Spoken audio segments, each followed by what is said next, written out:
साथियों, जय भीम, जय भारत, जय संविधान। मैं बहुजन Dastak news and constitution channel से गौतम रत्ना, और आज हमारे स्टूडियो में एक बहुत अहम मुद्दे पर चर्चा के लिए मौजूद हैं डॉक्टर जे.के. गौतम साहब, सोशल एक्टिविस्ट, बहुजन एक्टिविस्ट, वंचितों की आवाज़, बहुत काम करते हैं।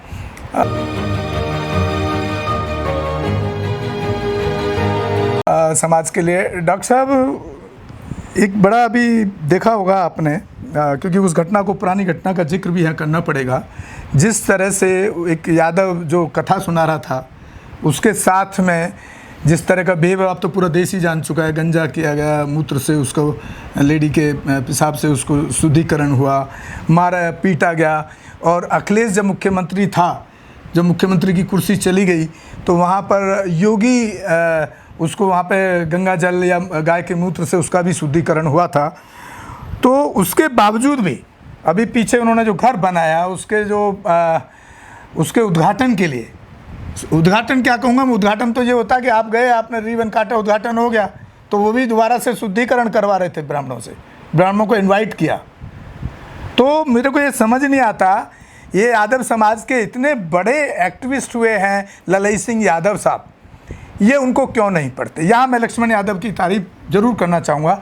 लक्ष्मण यादव ने बहुत, ललई सिंह यादव पर बहुत कुछ बोला है, बहुत कुछ देने की कोशिश की इनको, लेकिन ये उस ललई सिंह यादव को पढ़ने को तैयार ही नहीं है। अरे आप बाबा साहब अम्बेडकर को मत पढ़ो, हाँ, आप पेरियर को मत पढ़ो, क्योंकि वो गडरिया समाज से थे, बाबा साहब हमारे एससी समाज से थे। और आप जो ज्योतिबा फूले, सावित्रीबाई फूले को मत पढ़ो, क्योंकि वो सैनी समाज से थे। अरे अपने ललई सिंह यादव को तो पढ़ लो, अपने ललई सिंह यादव को पढ़ लोगे तो ये नौबत ही नहीं, जरूरत ही नहीं पड़ेगी शुद्धिकरण की और इसकी, पाठ और पंडों की। हमारों ने पढ़ लिया नहीं, हमारों ने बाबा साहब अम्बेडकर को तो पढ़ा। अभी हाँ? बाबा साहब का कांवड़ लगा के ना, अभी मेरठ में एक लड़का, हमारे समाज का, एक तरफ भगवान बुद्ध का, एक तरफ बाबा साहब का लेके कांवड़ लेना जाता। वो देखिए, कोई बहुत कम रेशियो में, 2-4 ऐसे बेवकूफ पढ़े लिखे अनपढ़ लोग होंगे जो कांवड़ लेके जा रहे हैं ना, वो भी बहुत सारे हमारे समाज के हैं। तो उनके भी लिए भी 2 शब्द कहिए ना, फिर आप, वो हमारे आप फेवर कर जाते हैं थोड़ा अपनी कम्युनिटी। क्या है कि अखिलेश यादव जी मुख्यमंत्री रहे हैं, ठीक है। एक तो ये दलित समाज को, SC/ST समाज को समझ लेना चाहिए अच्छी तरह से यूपी के अंदर, कि जितना लॉस, ठीक है, वो उन्होंने अपने शासन में किया, मेनली जाटव समाज का, दलित समाज का, दलित में जो जाटव समाज है, जो पारसी समाज है, जो वाल्मीकि समाज है, सबसे ज़्यादा उन्होंने 5 साल जो अपने लगाए, वो केवल हमारे शोषण पर लगाए। हाँ, उनकी जाति के लोगों ने ही शोषण किया, तो इसका मतलब उनको संरक्षण था इनडायरेक्टली, कुछ ना कुछ तो गड़बड़ है। एक तो वो शोषण, उन पर कार्रवाई अगर ठोस होती तो वो नहीं करते ऐसा। तो वो शोषण जो जातिगत आधार पे हुआ, जो दबंगाई से हुआ। एक वो शोषण के जो नौकरियां थी, जितनी भी हमारे लोग नौकरियों पर थे, जो प्रमोशन में जो बिल था, ठीक है, और जिनका डिमोशन हुआ, प्रमोशन ना होके जिनका डिमोशन हुआ, जिनको चपरासी तक बना दिया गया।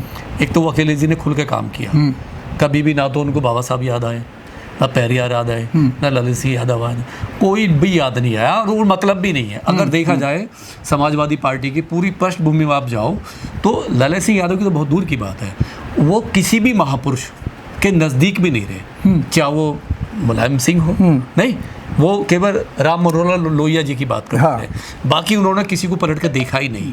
नंबर 1 बात। अब आते हैं हम दूसरी बात पे, PDA पे। PDA बनाया इन्होंने, ठीक है जी। PDA बना के किया क्या, पहली बार वोट ले लिया, लोगों को एक धोखा हो गया कि यार ये तो, इन्होंने तो संविधान की बात कर रहे हैं, बाबा साहब की बात कर रहे हैं, संविधान बचाने की बात कर रहे हैं। अब बाबा साहब तो ऐसे हो गए कि जैसे अगर आज के टाइम पे कोई गब्बर सिंह भी डाकू होता ना, अगर वो आज होता हो, और वो भी अगर सर पे बाबा साहब को लेके होते, तो हमारे समाज के लोग सारे उसको भी वोट दे देते, नहीं कि यार ये भी अच्छा आदमी है। डकैत तो क्या हुआ, बाबा साहब को तो याद कर रहा है, मतलब उस डकैत के पीछे की पृष्ठभूमि नहीं देख रहे। तो जो 5 साल का कार्यकाल था जी अखिलेश यादव जी का, अगर उसको दलित समाज देख लेता, समझ लेता, तो PDA के एक उसमें चक्रव्यूह में नहीं आता। PDA एक गाली है, PDA एक चक्रव्यूह है, SC/ST OBC को, माइनॉरिटी को फंसाने के लिए, उसको मारने के लिए, उसकी हत्या करने के लिए। अब कैसे, अभी यादव कम्युनिटी के साथ में कांड हुआ, इटावा में, ठीक है। ब्राह्मणों ने एक लकीर खींच दी है, लंबी लकीर खींच दी है देश में जी कि हम यादवों के यहाँ पे कर्मकांड नहीं करेंगे। साफ बोला है, उनकी पूरी कम्युनिटी ने खुल के आ गई है कि हम यादव के घर पे कभी भी पूजा पाठ नहीं करेंगे, उनके कर्मकांड में नहीं जाएंगे और उनका बाइकआउट करते हैं। और कोई भी गया, अगर कोई जाता भी है अखिलेश के यहाँ पे, तो हम उसको समाज से बाहर निकालेंगे। ये लकीर खींच दी उन्होंने। यानी एक 3% जो ब्राह्मण है देश में, उसको गर्व है अपने जाति का, अपने कर्मकांड का होने पे। लेकिन एक जो 62% की जो कर रहा है, नहीं, जो ओबीसी में आता है यादव, और 62% है देश के अंदर। और उस महिला ने तो सीधा धमकी दी कि इनकी औरतों के साथ। और एक और बात है, एक रेप जैसी घटना है, मैं ये तो कह रहा हूँ, मैं पीडीए की क्यों बात, एक और बात है, जिस महिला ने वो कुकर्म किया जो नहीं करना चाहिए था, एक महिला होते हुए, और उस महिला का जो स्टेटमेंट एक नेशनल चैनल पे, और उसने कहा है कि जितनी भी यादव की महिलाएं हैं, बहन बेटियां हैं, उनको नंगा करके घुमाया जाए और इन यादवों के सर काटे जाएं। तो एक ब्राह्मण, एक तिवारी आपको सीधा सीधा ये कह रहा है, और आप उस पूरे यादव समाज को केवल वोट बैंक की राजनीति में लेके जा रहे हो। केवल वोट बैंक की राजनीति में आपने जिस तरीके से अपना बंगला बनाया, अभी जो बनाया पीडीए ऑफिस, यानी ऑफिस भी पीडीए बना लिया है, जिसका पीडीए से कोई लेना देना नहीं, ऑफिस बनाया। और एक आपने रूमर फैलाई कि हम जो है उसमें जो कथावाचक वो जो हैं, उसमें जो गृह प्रवेश में जो हवन जो होगा, हवन में ब्राह्मण नहीं है, वो कुशवा समाज से हैं, वो यादव समाज से हैं। लेकिन वो तो एक्सपोज हो गए। वो 5 पांडे हैं, ब्राह्मण हैं, जिन्होंने वहाँ पे हवन कीर्तन किया, गृह प्रवेश किया, और उनका बहिष्कार हो गया। प्रतापगढ़ में जो यहाँ आजमगढ़ है, आजमगढ़ में जो वहाँ मंदिर है, अच्छा, जो ब्राह्मण बिरादरी है उसने उनका बहिष्कार कर दिया, जो वहाँ पाठ करने गए। भारतीय ब्राह्मण महासभा, ठीक है, उसने बाकायदे वहाँ पे एक महापंचायत बुलाई थी 4 दिन पहले, ठीक है, और उसने उन 5 ब्राह्मणों का बायकॉट किया, सामाजिक रूप से, आर्थिक रूप से, हर तरीके से, कि ये वहाँ क्यों गए। ठीक है, तो सीधा सीधा है। अब उसकी पोल खुल गई। अब जो समाज में काम कर रहे हैं, देखिए हर समाज में बहुत अच्छे लोग हैं। यादव समाज में अचन सिद्धार्थ यादव जैसे लोग हैं, ठीक है, और तुम्हारे सिकंदर यादव जैसे लोग हैं, डॉक्टर देवेंद्र प्रताप यादव जैसे लोग हैं, जिन्होंने रामचरितमानस को प्रतापगढ़ में जलाया था और 1 साल जेल में भी रहे, हमारे दोस्त हैं। बाकायदे सरकार को बोल के कि मैं इस जो रामचरितमानस है ये बहुत गंदा है, इसमें महिलाओं के लिए बहुत शोषण है, ओबीसी के लिए जो लिखा हुआ है, मैं इसकी फाड़ूंगा भी, जलाऊंगा भी, और उन्होंने उसको जलाया और 1 साल जेल में भी गए। डेंटल हैं, वो डॉक्टर हैं, हमारे मित्र हैं, और वो जेल में रह के आए हैं। वो भी समाज की लड़ाई लड़ रहे हैं और उनको भी अखिलेश यादव से बहुत दुख है। वो ये कह रहे हैं कि ये आदमी किसकी राजनीति कर रहा है, 3% की राजनीति कर रहा है या 80% की राजनीति करना चाहता है। तो अखिलेश का जो पूरा पीडीए है ना, और अखिलेश ने जिस तरीके से अपने पूरे यादव समाज को, माइनॉरिटी समाज को, और जो दलित समाज थोड़ा सा इसके पास गया था, ठीक है, लास्ट वाले इलेक्शन में, वो पूरा का पूरा एक्सपोज हो गया है, पूरा एक्सपोज हो गया है, और अखिलेश यादव किसी का नहीं है।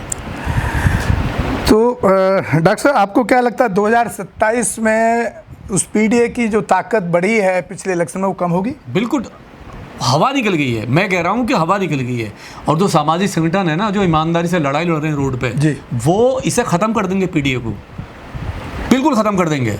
तो फिर क्या मान के चलें, क्या योगी दोबारा से रिपीट होंगे? योगी दोबारा से रिपीट नहीं होंगे, योगी नहीं होंगे रिपीट दोबारा से। वहाँ एक विकल्प बनेगा, और जिस तरीके से राहुल गांधी का झुकाव आपने देखा होगा, स्टेटमेंट आया था लोकसभा के बाद में, उन्होंने कहा कि हमसे गलती हुई है, अगर हम काश बहन जी को ले लेते, हमने मायावती जी को ले लेते, तो आज सरकार हमारी होती।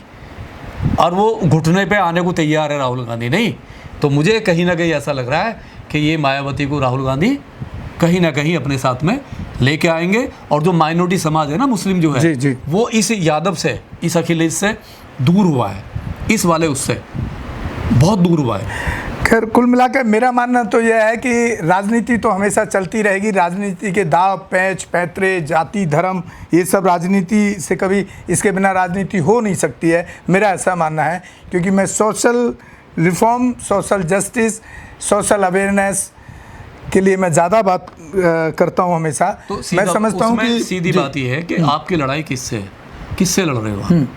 आपकी लड़ाई पूरे ब्राह्मणवाद से है, और जब वो उसी को गोद में लेके बैठोगे तो आपकी राजनीति भी खत्म हो जाती है। हाँ, नहीं, आपकी राजनीति भी खत्म हो जाती है ना। आपको एक लकीर तो खींचनी पड़ेगी ना।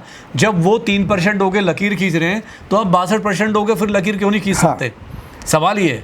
मेरा भी वही मानना है डॉक्टर साहब, मैं वही कहने जा रहा था कि हमारे बहुजन समाज जो 85% है, उसको इस ब्राह्मणवाद की जो मानसिकता है, जो कर्मकांड है, जो पूजा पाखंड है, जो एक अंधविश्वास है, उससे बाहर आना ही होगा, तभी आपका उद्धार हो सकता है। और रही बात राजनीति की, तो राजनीति तो क्योंकि राजनीति करनी है, कोई भी करे, उसको हर धर्म हर जाति को लेके चलना पड़ता है, ऐसा मैं मानता हूँ। ये अब से नहीं, बहुत टाइम से हमने देखा है। तो मैं तो सबसे अपील यही करूँगा। इस पे एक कदम है मेरा जी। देखिए, राजनीति है, राजनीति में रीढ़ की हड्डी नहीं होती है, हम जानते हैं। जी, जी। राजनीति में कंप्रोमाइज होते हैं, हाँ। लेकिन विचारधारा से कंप्रोमाइज नहीं होता है। हाँ। काशीराम जी ने राजनीति की? जी। नहीं, कभी मंदिर में नहीं गए, हाँ। कभी मस्जिद में नहीं गए, हाँ, हाँ। कभी गुरुद्वारे में नहीं गए, कभी चर्च में नहीं गए। नहीं, बहन जी ने भी राजनीति की। मैं देखो, मेरा बहन जी से कोई व्यक्तिगत कुछ नहीं है, लेकिन जब सामाजिक की बात होगी तो हमारी वो बड़ी लीडर हैं और रहेंगी। आज भी है, पहले भी थी और रहेंगी। कभी भी बहन जी ने मस्जिद मंदिर की राजनीति नहीं की, गुरुद्वारे में कभी नहीं की, चर्च में कभी नहीं की। वो एक विचारधारा पे है। तो विचारधारा की राजनीति स्टालिन कर रहे हैं, क्यों नहीं कर रहे स्टालिन? इसी देश में है, तमिलनाडु में सरकार। मेरे कहने का मतलब है कि लोगों को उस पाखंड को तो छोड़े बिना कुछ हो नहीं सकता है। हाँ, उसको छोड़ना ही पड़ेगा, तभी कुछ आप आगे बढ़ सकते हैं, ऐसा मेरा मानना है। इसी के साथ इस चर्चा को यहीं विराम देते हैं। सभी डॉक्टर साहब को भी बहुत बहुत धन्यवाद। और हमारे आप दोनों ही channel Bahujan Dastak news and constitution को ज़्यादा से ज़्यादा शेयर करें, सब्सक्राइब करें, और हमारे फेसबुक और इंस्टाग्राम पेज को भी फॉलो करें, और हो सके तो एक आर्थिक सहयोग भी करें। इसी के साथ विदा लेते हैं। धन्यवाद साथियों। जय भीम, जय भारत, जय संविधान, नमो बुद्धाय। हमारे चैनल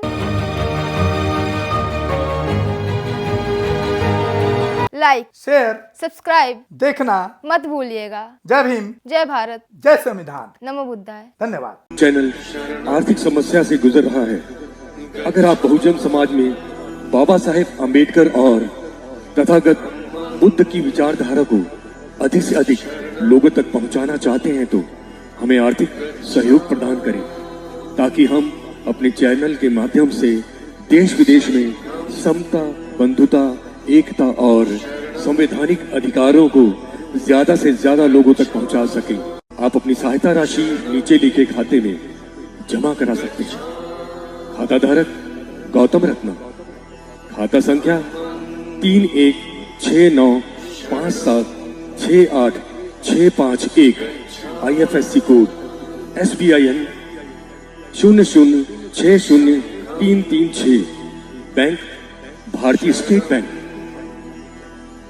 आप हमारे बैंक खाते का विवरण स्क्रीन पर भी देख सकते हैं। जय भीम, जय भीम। मैं गौतम रत्ना, गौतम फिल्म्स प्रोडक्शन में आपका स्वागत करता हूं। आप हमारे प्रोडक्शन हाउस के अंदर अपना कैरियर बना सकते हैं as a film director, as a producer and actor and actress and editor and cinematographer also. अगर आपको फिल्म से रिलेटेड कुछ भी प्रोजेक्ट आपको बनवाना है, तो हमारे पास में पूरा सेटअप है, जिसमें फिल्म कैमरा है, शूटिंग लाइट्स है और एडिटिंग है। सारा A to Z एक ही जगह पर आपको हमारे यहाँ पर मिल जाएगा। तो दोस्तों, आप हमें कांटेक्ट कर सकते हैं हमारे नंबर्स पर 9810085714।